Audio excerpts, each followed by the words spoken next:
I've gotten a few emails in my office over the last few weeks saying, Michelle, you've been quiet on Facebook Live, on YouTube. Are you still alive?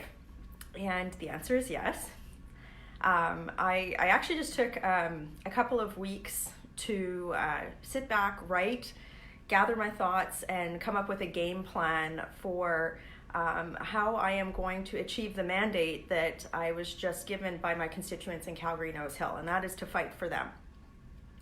I've also received a lot of emails and comments in my office, so I'm just going to address the white elephant in the room. There's been a lot of drama that's been going on and talked about with regard to my party. And here's my reflection on that. I don't think any of you care about the drama. I think you care about what we're going to do and for you and how we are going to accomplish that. And that you're looking to each and every one of us to give you a clear sense of how we're going to fight for you. And given that I can only control my own behavior, I want to tell you that that is where my heart is at.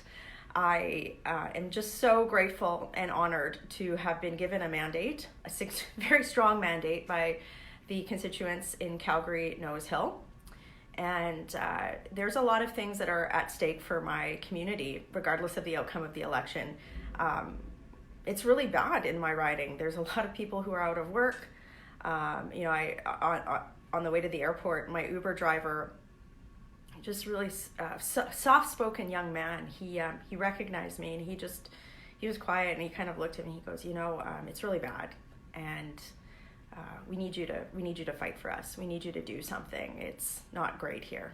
And that really kind of got to my heart. And I just want to let you know that I think the best politicians, the best public servants, the best leaders are people who understand that the mandate that we've been given is for a season, and it's to do something for the people that we represent. So my focus is squarely on you. There's a lot of things that are keeping me up at night right now that just have not been in the media to the extent that they could be, with a strong opposition team pushing them.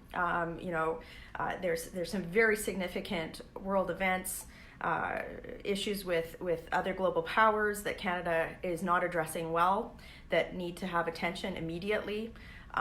The jobs crisis in Alberta, I could go on, but I have this list, and Parliament is resuming this week, and that is what I will be fighting for.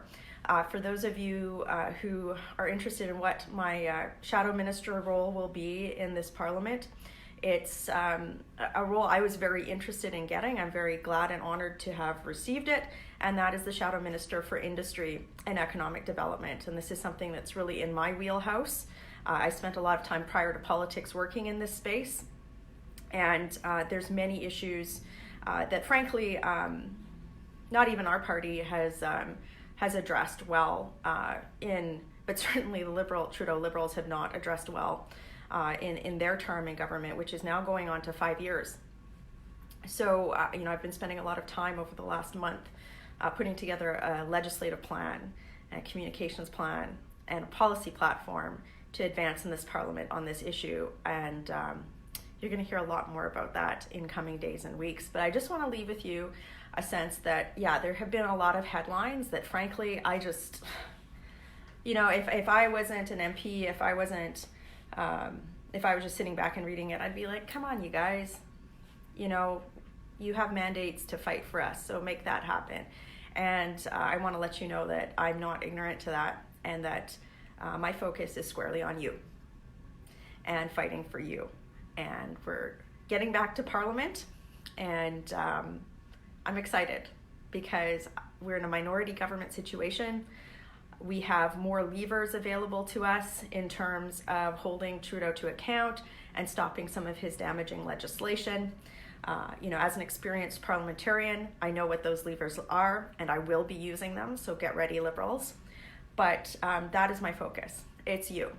It's fighting for you. It's getting my community back to work. It's addressing the national unity crisis that we're in. It's addressing slow economic growth, security issues, consumer rights, the failings that we're seeing on diplomatic fronts.